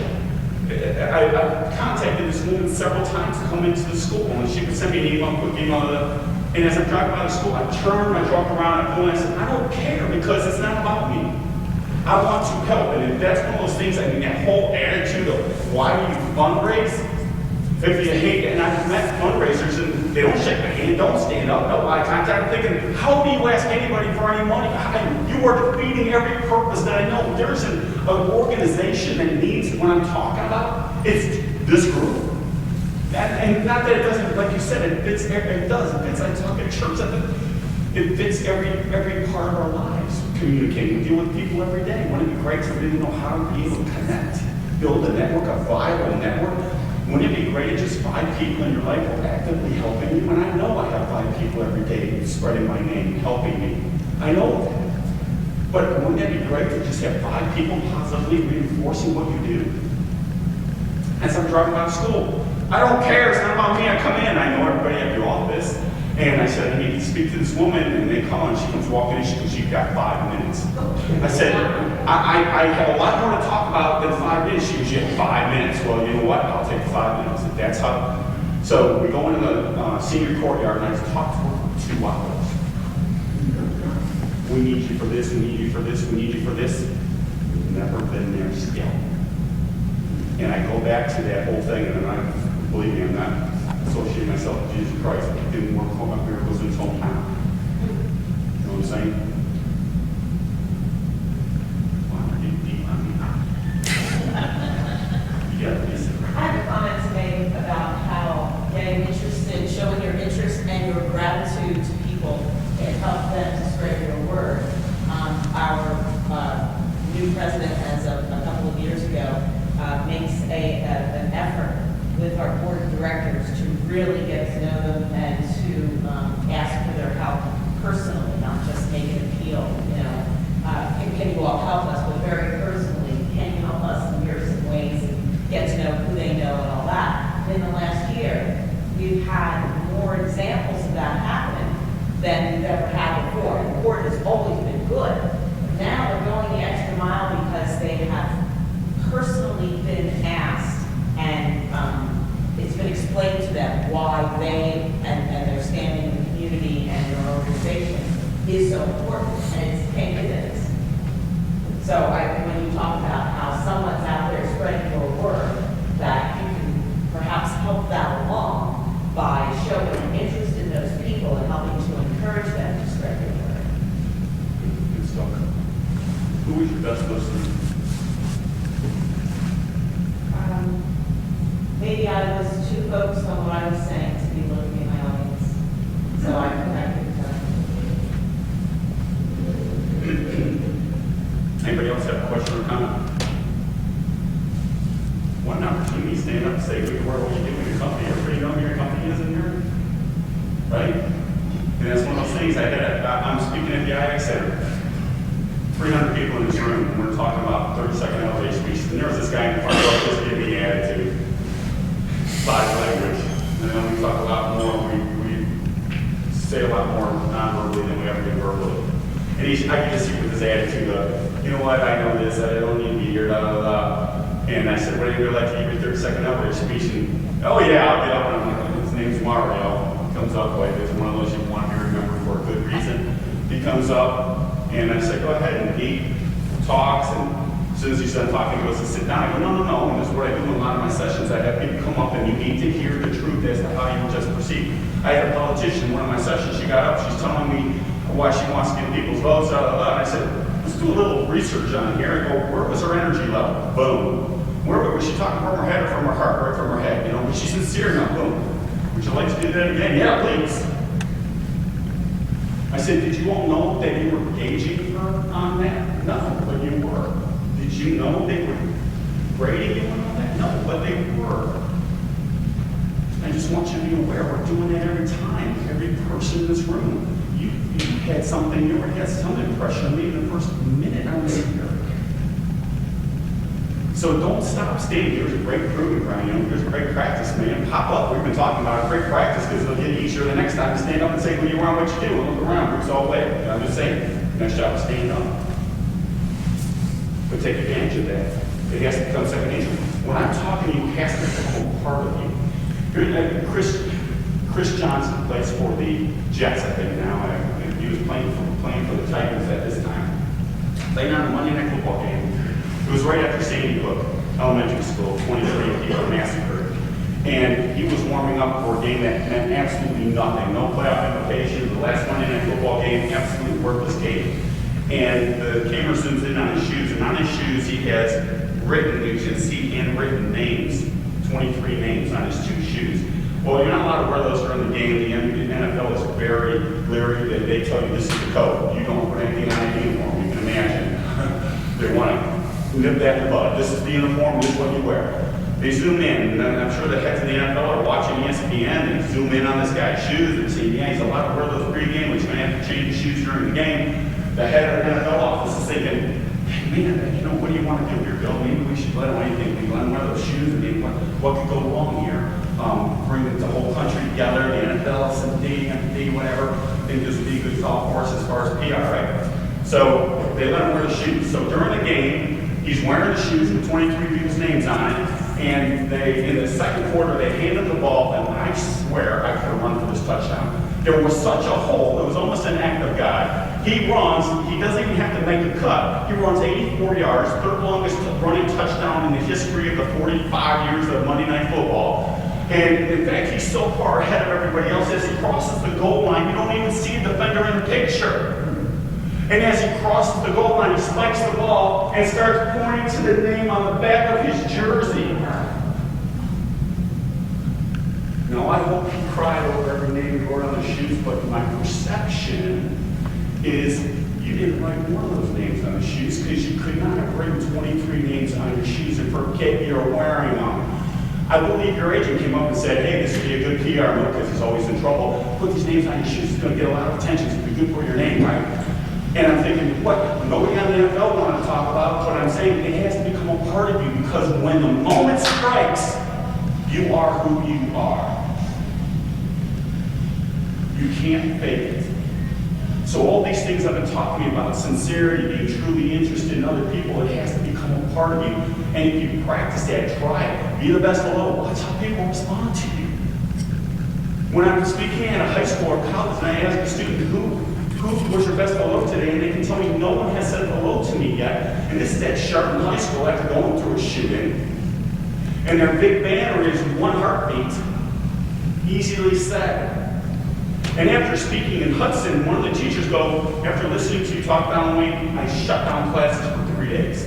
And all we did was circle the desk and we introduced ourselves to each other and we met each other. So that we're not going through class as an individual, and that's what kids are going through school as individuals.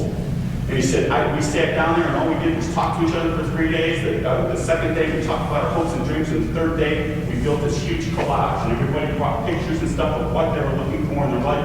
And he goes, now the kids are emailing each other from home. I'm getting goosebumps. Whole different attitude.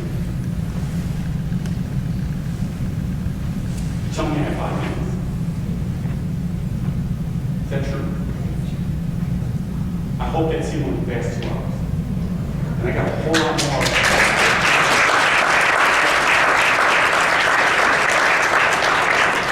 And I have a whole lot more I want to talk to you about. I have a whole lot more I want you to know because it's all important stuff. And first I would like to ask if there's any questions before I go on, because I would like to answer any questions that you might have. Yeah. Hi, good morning. I'm Erica Ramallo from Yale University, and thank you for opening this up because I am not a member of this group. I have one question for you. In the beginning, you said you want us to remember 3 things. And you told us a lot, but you only numbered the first one, which was yet remember you use people's names. Can you highlight the other 2 for me? Yeah, well, I would say, can anybody else tell me something that they got out of today? Gary. He's the best hello. That's good. Anybody else? Ask questions. Ask questions, that's good. Anybody else? Tony, what'd you get out today? The importance of us integrating and trusting each other. Because conversation leads to trust. Barbara, what you? It's not about you. I think we need to remember that. Good. And I want to throw one in there. You need to make people remember you in a positive way. Get your name out there each and every time. Get your name out there. Get your name out there. Wear your name badge. You are your company. You live, breathe it. You are never off the clock. Especially in the organizations that you are in, you are never off the clock. I hope your people understand that. When you hire somebody into your organization, have them sign part of their work description is they are an ambassador for your organization. What that means is they are always on, presenting your company to the best of your ability. And I have that written into whatever they're signing to. So you can always go back to the definition and say, I have an ambassador clause in here for you. And maybe you need to be able to bring me in, I'll talk to them about that. Anybody else? Yes. Marty Taylor, Penn State area, because the listener controls the conversation. Nice job, Marty. So a lot of, I've thrown a lot of stuff, and that's why I'm telling you, I wrote a book because people were coming to me and go, well, there's other, where else? And I'm like, I have a book here that I'm selling for $10. They're $18.50 online. I have them here if you want to buy one today. It's only $10. I'll sign it for you. But there's a lot of good stuff in there as far as just in that book I have writing the you letter. How to write a letter so it reads to the person you're sending it to. Instead of writing hi, me, and for fundraising, that's a must. You don't want to be putting I. It's always you. If you don't say thanks, you say thank you. You don't say I appreciate it, you always say I appreciate you. Hear that? And that may seem weird at first. You're going to hear yourself saying I appreciate it, and then you're going to go, I appreciate you. And then again, it has to become part of you. I just say that. And when you say something like that, when you say I appreciate you, people are like,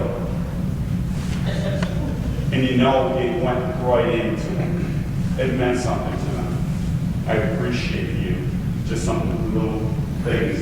We talk about meeting greetings. How you say bye? Yes. Yes. James Ann Johnson, call me Jamie.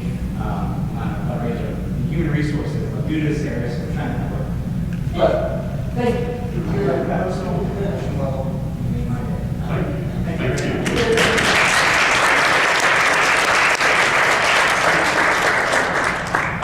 I have wristbands for you.